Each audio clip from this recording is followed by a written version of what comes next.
Mitchell Robinson totally changed this game tonight. He was everywhere on the floor for rebounds, for tip-ins, for help defense, you name it. And you name it is right, especially the tip-in area. 8 offensive rebounds. Here's one of them, a one-handed offensive rebound with the right hand.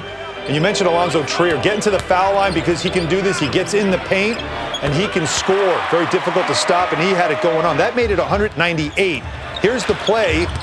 We're now in a game where the Knicks were trailing by as many as 16. We're tied at 100. Remember, they started this game losing 21-6.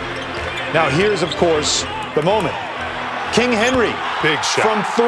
No hesitation. And that was with 2 minutes to go. The Knicks had a 4-point lead, and they were able to hold off the Magic from there. I mean, what a big shot, a catch-and-shoot situation for him. He was very comfortable. And you said you saw him play in college. Oh, yeah. And there was a lot of hype about him coming out of Marquette that he could be a terrific NBA player, just didn't get the opportunity in Detroit. And sometimes the skill set has to fit the right team. And a lot of players have alluded to how Coach Fizdale's offense is very equal opportunity.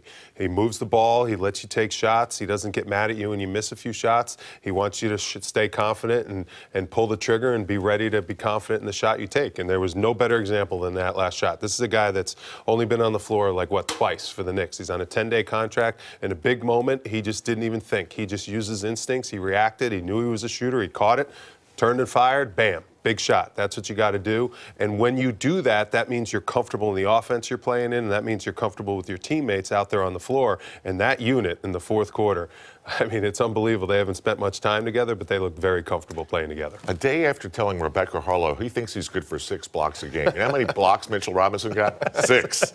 Plus there were steals and rebounds and points. And he had just an all-around contribution to this. I'm impressed with his development, guys. I really am. And, you know, he's arriving a lot earlier than I think anyone thought he would, with consistency, too. And he did it against an all-star tonight in Vucevic and another high draft pick in Jonathan Isaac. He's just a beast around the basket. It can be rebounding. It can be Gotham lobbing. It can be blocking shots. It can be stealing.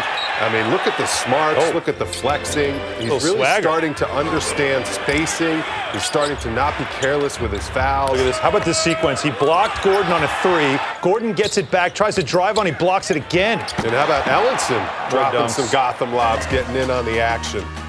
Well, here we are. First Knicks rookie to post consecutive games of 5 or more blocks. It's a 73-74. That's when blocks were first officially tracked. So basically, as far as we know, the only rookie to do it. But the exact quote, which was hilarious, he was asked, well, how many blocks do you think you can average per game? And he was like, probably around 6. I feel I can do 6. And then the very next game, he gives you 6. Let's go for 3 in a row. I think he could get 3 with 5 blocks or more. And by the way, he's a player that you kind of felt when you saw him early, especially in the summer, you felt like, oh, very raw. Right. But as the season goes on, he's a guy you can expect he'll start to trend up. Well, here we are, final quarter of the season, and he's playing terrific, and you just feel like the sky's the limit for his potential, but his confidence is also what's over the top as well.